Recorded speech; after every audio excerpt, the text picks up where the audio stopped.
The main aspect of confederalism is policy-making by face-to-face popular assemblies in small local units, normally based in communities or workplaces. These assemblies send recallable delegates to a network of administrative, local and regional confederal councils. These councils do not have a policy-making function, rather their role is purely administrative. The delegates are therefore strictly mandated by the assemblies to perform specific tasks, and their role is to coordinate and administrate the policies that come from the assemblies.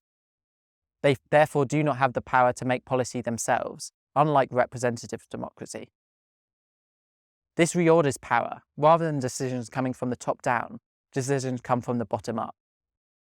Mechanisms are normally created to stop the monopolization of power and a bureaucracy developing for the purpose of the devolution of as much power to the base assemblies and communes. These include immediate recall of the delegates by the base units, fixed mandates, i.e. the delegates are strictly instructed to do specific things by the base assemblies, rotation of roles to prevent the monopolization of power, and very short time frame on terms. Whilst policy making and administration is carried out by local bodies based in neighbourhoods, production is coordinated by worker and consumer councils with participatory planning. These councils are also supervised, mandated and subordinate to directly democratic institutions, like workers' assemblies, communes and neighbourhood assemblies. There are many examples throughout history of confederation being used on a large scale. The revolutionary sans-culottes of 1793 sought to extend their neighbourhood popular assemblies, sections, as permanent institutions of direct democracy to displace the French Republican state, and indeed came close to doing so. 98 years later, in the Paris Commune of 1871, there was an attempt to extend democratic control over more areas of life, using direct and revocable delegates on confederal councils.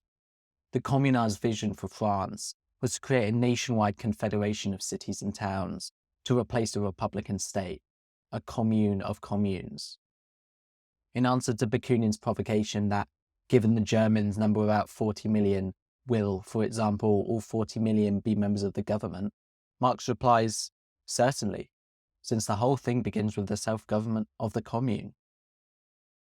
We can also look at the Soviets during the Russian Revolution. Soviet means council in Russian. These Soviets existed in a state of dual power with the Russian state. By October 1917, there were 1,429 Soviets in Russia. While many Soviets were very top-down, with power centralized in the Central Committee and the assemblies of delegates from workplaces and garrisons, essentially a rubber stamp for decisions already made by the Executive Committee, they were not all like this.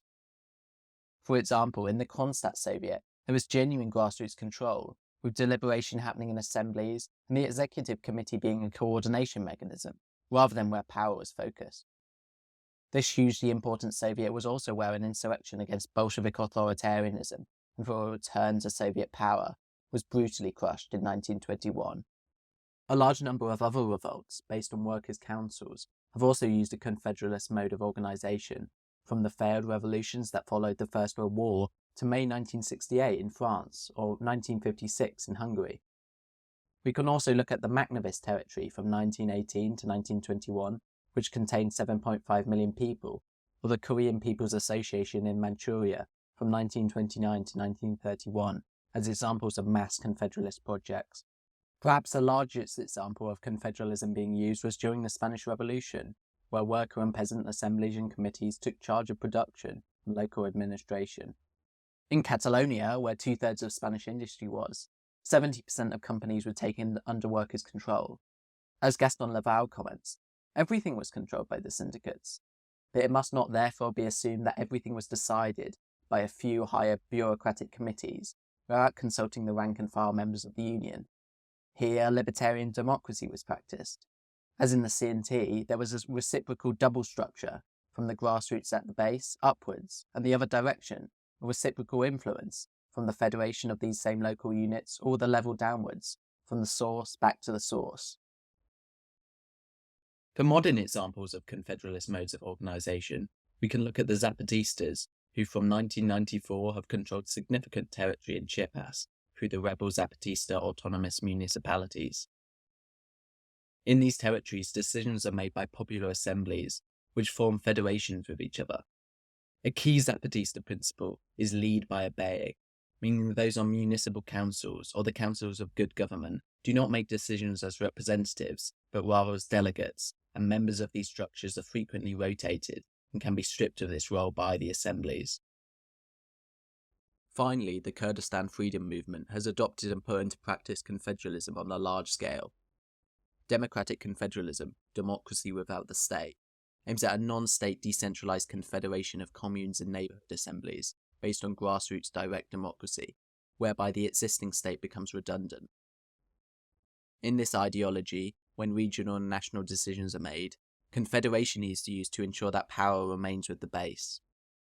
Since 2012, these confederalist politics have been put into practice in the autonomous administration of North and East Syria, commonly known as Rojava, as well as other areas throughout Kurdistan.